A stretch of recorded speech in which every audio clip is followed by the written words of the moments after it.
Madume pagaetso Pilansberg TV ya la amogela tseo di subolokantsweng tsa beke le Jean Letsholo. Kopano ya mokgatlho wa African National Congress Executive Committee e tlile bokhutlong.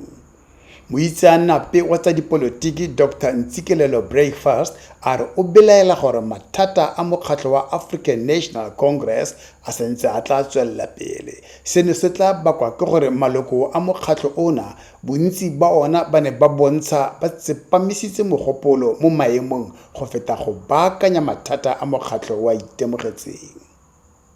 Kgosi-kgolo ya morafe wa maZulu, Kgosi-kgolo Mrs Zulu Kazwelithini o ne a eteletse mogwanto ka la matlhatso kwa Durban. Mogwanto o e ne e le o leng kgatlhanong le tshotlakako ya bongwe.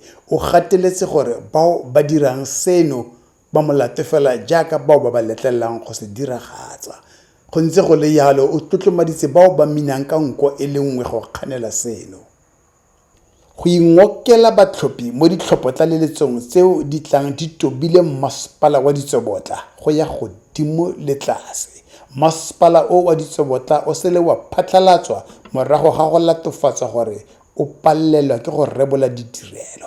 Fa ile Freedom Front Plus e titaya sefuba ka gore baagi ba Ditsobotla ba buletse dikgoro le go itshepela segolo mo go bona gore ba tla ba rebolela ditirelo mo nakong e tlang.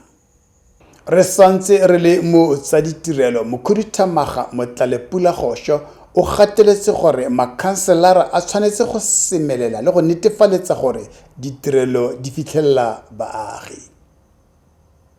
Tsa African National Congress tsa re Mopresidente Cyril Ramaphosa o ne a solofetse go tswala kopano ya African National Congress Executive Committee ka go ama kgang ya gagwe ya phalaphala. Le fa go le yalo o ba tlogetse ka kiao ba beile matsogo phatlheng.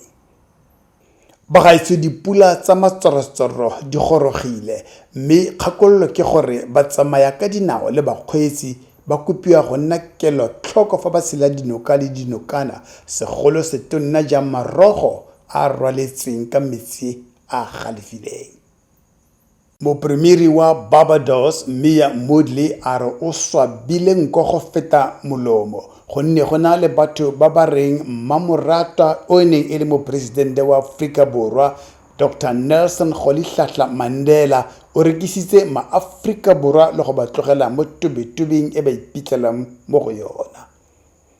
A re bao ba buang seno o belaela gore ke bao ba neng ba ikaeletse go fitlhela sengwe mme mo nakong ye ba sa tshwara sepe mo diatleng tsa bona. O ne a bua seno mo lectureng ya ga Nelson Mandela ya bosoma mabedi ya ngwaga le ngwaga e neng e tshwaretswe kwa Durban.